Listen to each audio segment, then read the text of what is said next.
Another month in the books and another month with the dilemma of where am I going to put all this?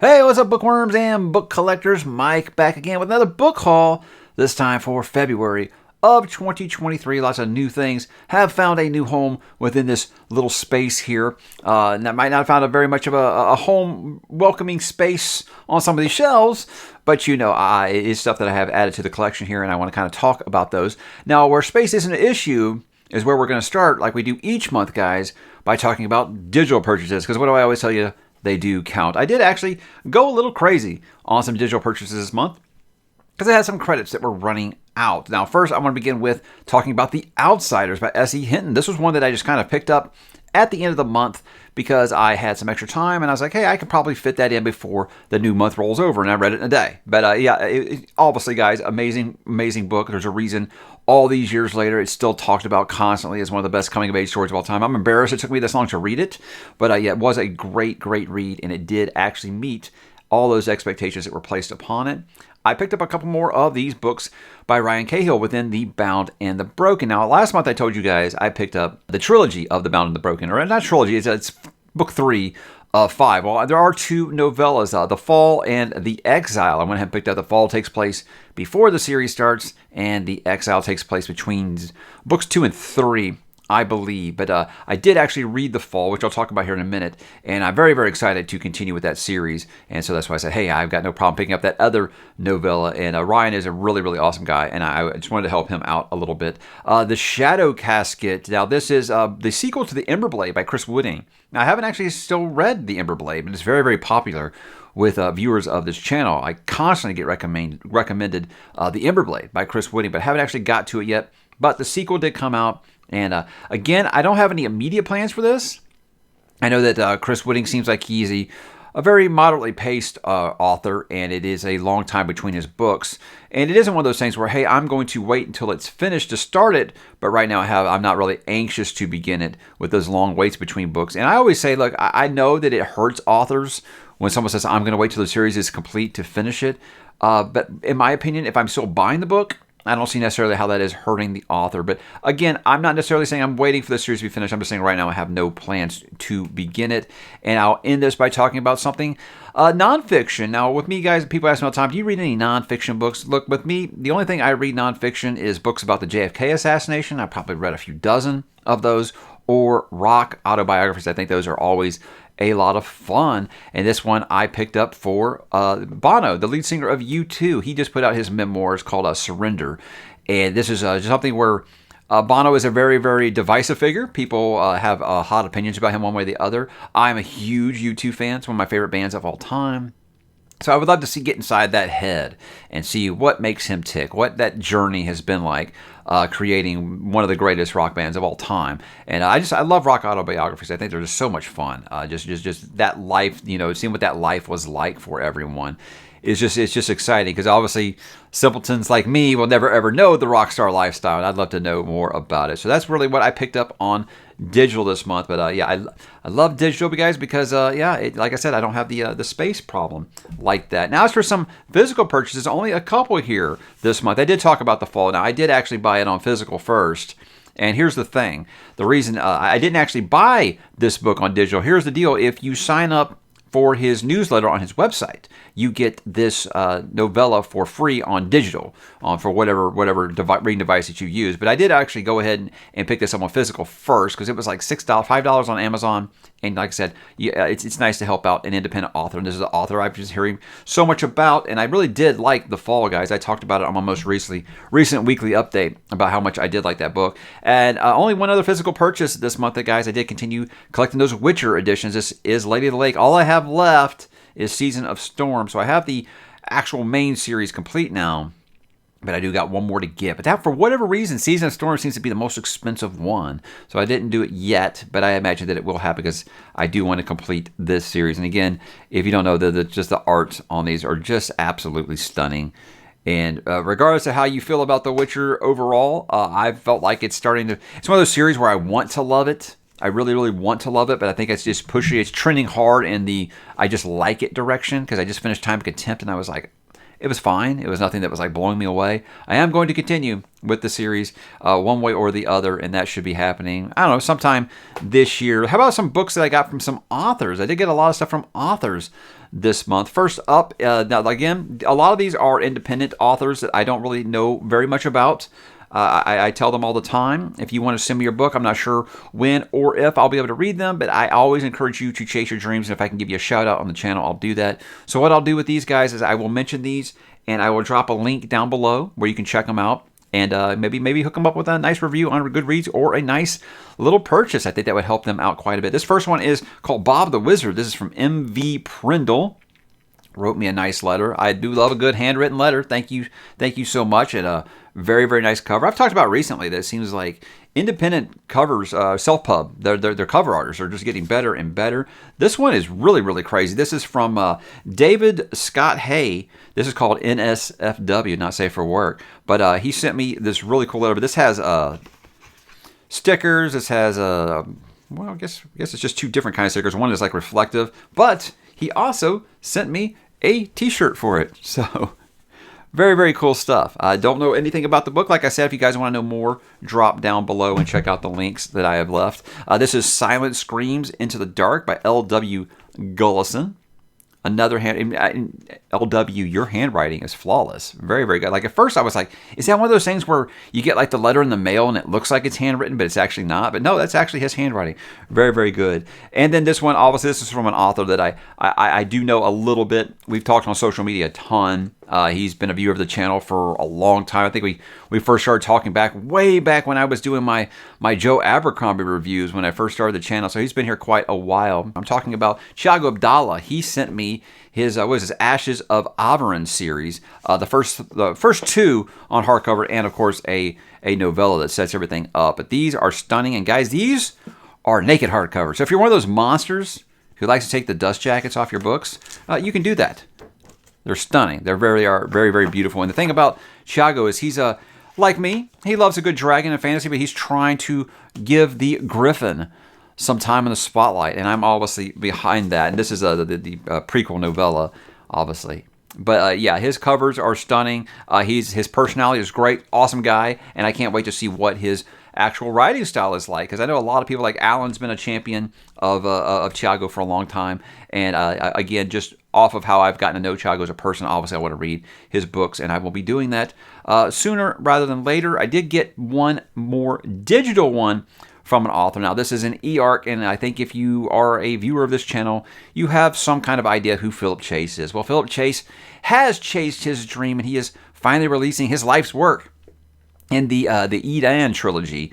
Book number 1 is called The Way of Edan, and he did send me an e-arc of that, and I do appreciate that, Philip. I'm so excited for you, my man. And the cover art is beautiful. I can't wait to see the physical version of the map that you talked about on your channel. I'm just over the top excited for you. I really am. And even though I don't audio, I'm excited to hear Alan's his narration for your story, because I don't know. I think about Alan doing like his voice of like Krupp from Malazan. I like hope he finds a way to mix in all of those voices on his narration of your book. So exciting times for Philip, and I'm very, very happy for him. How about some stuff from some publishers next? So after I joked last month about how I haven't made Richard Swan's like elite list yet of being able to get approved for a physical arc, well, Orbit went ahead and sent me a hardcover of the actual release of Tyranny of Faith. I did actually read from this, and I read it in a couple days. It was a great read. I did a rapid review on the channel for this, and Richard is obviously a great guy, and I'm very excited for him because his series is just getting more and more popular, and I think by the time Book 3 comes out, he's going to start to become a standard in modern fantasy of, basically automatic authors that people are going to pick up. So he's got some of the best covers out there. He's 2 for 2 on those so far, and I think that's obviously something that's very, very important when you are in the fantasy. I mean, let's be honest, guys. I always say never judge a book by its cover unless it's awesome, and these are awesome. So I want to thank them for sending me that. I talked about it a little more in depth, so I'm not going to kind of repeat it here, but I did get Trust of the Emerald Sea by Brandon Sanderson. This was sent to me by Dragonsteel Entertainment.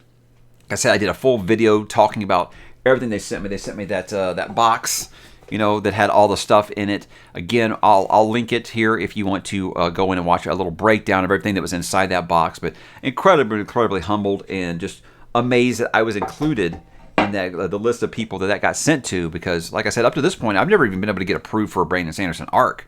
So the fact that they actually sent me promotional material like that's just absolutely incredible. I mean, guys, this is just stunning. Did actually read the book, enjoyed it quite a bit, but this book has some of the coolest art, and of course, I can't find one when I'm trying to show it to you guys. That's how it always happens. But yeah, just great stuff. If you've gotten anything from Dragonsteel before, you know that the care and the work that goes into that. But this is just a beautifully crafted hardcover, and I did enjoy the story quite a bit. And again, I can't say thank you enough that they decided to include me on something like that. This one, I believe this is straight from the publisher, because it only had the basically the purchase order inside. It didn't have anything from the author. But this is by Vivian Evans. It's called The Babel Apocalypse. And like I said, with some of the self-published stuff, is that I'll drop a link below if you want to check any of these out that I don't know anything about here. This is from Angry Robot's book. I've actually gotten to know the publisher for Stephen Ardian. She sent me the publicist for Stephen Ardian. She sent me the Judas Blossom last month, but she also sent me the Outside Trilogy by Ada Hoffman, a series I don't know very much about, but this is Angry Robot Books, and these covers are really cool. I love a good matching set. I don't know anything about these. I think Rachel over at Shades of Orange actually read these, so I think maybe if you want to know more about those, pop over to Rachel's channel. I think she'd be able to tell you a little bit more about them. But I do recognize the name. I've heard the name Ada Hoffman more than once. And this one is one that I feel like people talked about for a while, and I was like, wait, that hasn't come out yet. And apparently it was picked up by Orbit, and it's being repolished and re-released. That is The Combat Codes by Alexander Darwin.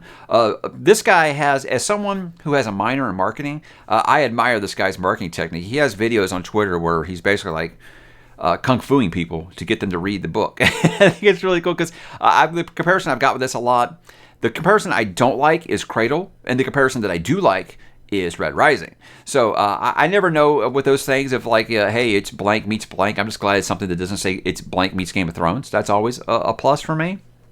But Alexander is a very, very cool guy. We've chatted a few times, and I told him since Saga Press is not they're not on my nice list right now. They basically, long story short, I don't think I'm entitled to a review copy or anything. But I will say I do feel kind of slighted when I sold hundreds of copies of the Lycanius trilogy for James Islington, and Saga Press turned me down for his new book for a review copy. That's fine. They're allowed to do that. But I just said, you know what? I think I'm going to put this in the place that I had scheduled to read The Will of the Many. And that's very, very cool, because I've heard great things about people who have already read it, because like I said, it is basically a re-release. But I'm excited for him getting picked up by Orbit and getting a chance to get his name out there just a little bit more. This one is called Detective John and the Missing Jewels by Isaiah Franson. Don't know a ton about it. This is from Indigo publisher. Never publisher I've never really heard of, but it looks like a really quick read there. And that's all I got this month from publishers. I did actually get a Bane mailer that I haven't actually opened it yet, and it's downstairs, or I'd open it live on camera for you guys. But I just decided I'll do that next month. Why not? Because I do have some things to talk about from some viewers next. Now, I do live in the biggest state in the Union, which is Texas, and a book that I think we all know out here, just based off of its reputation and its source material, is Texas by James Michener. This was sent to me by Robin, and this book is about the size of Texas. But this is one that you can't live in the state and not actually hear something about this book. I've heard a ton about it over the years, and I'm very excited that she sent it to me. It's one of those that, look at that sucker. I don't know when I'm going to get into it. My wife actually used to teach Texas history, and she is a very big advocate for it. So I'm excited to learn more about it, and obviously I'm always willing to learn more about the great state that I live in. That's a lot of fun. But thank you so much, Jennifer. That is very kind of you. But again, that's just a monster. That might be something I kind of would work on the side for a while before I would actually put on my TBR. Next up, I got a couple books I believe were from the same person. I believe they came, I stacked these to the side, so I can't remember if they came individually, if they came together. I believe they came together. And the reason I'm bringing it up is because I have two books here that arrived without a name, and I don't remember if they were from the same person or if they were from two different people. So I'm going to kind of mention them together here. The first is the Book of the Five Rings. This is a book I think that gets right up there with like Art of War when it comes to like, Asian war culture and things like that. It's a book that's very, very famous. Like this was written in like the 1600s. And I don't know, this is a really, really gorgeous slip sleeve edition. So whoever sent this to me, thank you so much. It's stunning. But I don't think that you left me a name. But again, I do appreciate it very, very much. But a very, very handsome collection. And yeah, that's one that I'm excited. Maybe I might do that and Art of War like back to back, because I've never actually, outside of what the excerpts that they give us to use in business school, I've never really actually sat down and cover to cover read Art of War. But I feel like this, and maybe I'll do this Art of War and Shogun, and I'll just make like a whole like theme out of it. That should be a lot of fun, right? And the other one is a horror book I've heard about for a long time. That's John Dies at the End. I don't think that you could be into the horror genre at all, and I've heard of this book more than once. But again, I don't know who sent these to me, but I want to thank you so much for doing so. I mean, I flipped through the whole thing. I think maybe it just got slipped between the pages or something. If you sent a note and I just somehow missed it, I do apologize. It's happened before. But again, know that I do appreciate everything that you guys send to me. And this next one, this one was kind of touching. I have to bring this up because I got this really nice letter with this next two set of books that I got. And Todd wrote me something. Apparently, he says that it moved him. It moved him quite a bit, hearing the stories about me reading Percy Jackson with my kid. And he said it was just really just like reactivated core memories for him about when his dad used to read to him. And long story short, I don't want to get too personal here. He did say that, and since then his dad has passed on, and so it really, really moved him hearing that I was doing that with my son, and it activated those memories for him and what they read next, what they read after they finished Percy Jackson. As he got a little older, then they started reading together, and they started reading the Maze Runner series by James Dashner together. Where's the front cover here? Anyway, the Maze Runner books. Now, I've read the Maze Runner trilogy before. Here's the deal, is I haven't read the prequel books. There's 2 prequel books in here as well. And I remember when I finished the Maze Runner, I was like, dude, it was a really, really great series, but I feel like I had so many questions. Maybe those books answer those questions. And I believe James Dashner's actually continued this series since then. But the story with this was me and my wife saw the first movie when it first came out, and we liked it a lot. And that weekend, we bought the trilogy, the box set, and we read them, all 3 of them, like that weekend. And I think since then, like when I was having kids, I got real stupid when my first kid was about to be born. I started like getting rid of books. Yeah, it was completely opposite of the way I am now. But anyway, so I'm glad that he actually sent me those again, because I would really love to revisit those. I'm watching the movies now with my kids, so I would like to actually revisit those books. And then he said after that, basically the only one that ever scratched that same itch again for him was Neil Shusterman's Arc of the Scythe. Now, this is a series I actually have. I made a short about it, asking how you guys feel about it. But really, the highlight here is that this was a very, very touching letter they sent. I'm so happy that I was able to bring back great memories of you and your father. That really meant a lot to me. And yeah, I'm hope that I am building those core memories with my son, that he will remember stuff like that, and we can do like your dad did and move along to the point to where I'm not reading to him anymore, but we're picking up the same books at the same time so we can talk about them. That's where I hope to get to someday. So thank you so much. Your letter meant the world. The books are just a nice bonus. I do appreciate it. And I am going to revisit Maze Runner. I'm very excited to do that after we rewatch the movies together. And I've heard so much about Neil Shusterman that I think that that might be the case of what I call it YA done right. He seems to be like the king of YA authors, where people my age or around my age seem to really, really enjoy that, even if they feel like they aren't the target demographic for it. They really did enjoy that. So thank you so much, Todd. It meant a lot to me, and I do appreciate that letter. It was very, very touching, and I'm glad that I could help you bring back some great, great memories there. This is from G.E. Smith of Fright Mark Bookmarks. Sent me some bookmarks, just asking for some feedback. They're very cool, man. I love a good horror-themed bookmark. Some of them are really unique, but I love a good bookmark. You can never have enough, because if you're like me, you like to read multiple books at one time, or your books can be like rather massive. I'm glad that you don't just have just small bookmarks. I like this one, of course, a Halloween one. I like this one here because it kind of almost looks like a Harry Dresden one, even though I know Harry Dresden doesn't wear the hat, but on the book covers he has the hat always. But thank you, these are really, really cool. I do appreciate those. Something really cool my wife got me. My wife got me a license plate. Now, do any of you guys know what this is?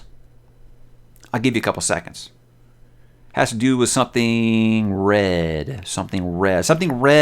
in the Stephen King universe. Maybe a killer car named Christine. This is a really, really awesome gift, because at first when I opened it, I was like, no, it's not the license plate from Back to the Future said out of time. And she had to actually, when I saw the 1956, I was like, wait a second, I know what that is. So yes, this is from Stephen King's Christine.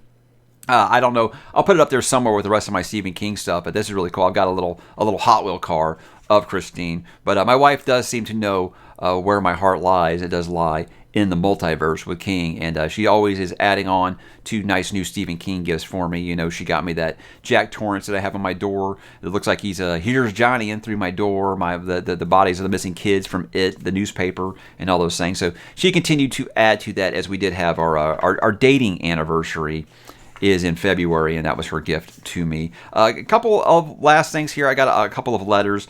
Judy, my pen pal, always seems to write me monthly, and I think that's really, really great. But I always will appreciate you sending me things in the mail, and I hope you are feeling better, by the way. I hope you are feeling better. And this last one's from Jared. He actually sent me a nice handwritten letter, because if you guys don't know, I did have like a brief little health scare. It's nothing to really talk about, but for like those 72 hours when you're awaiting results, those are a scary time. Everything turned out to be really okay, but he just wanted to say that he's glad to hear that I am doing well, and I appreciate that.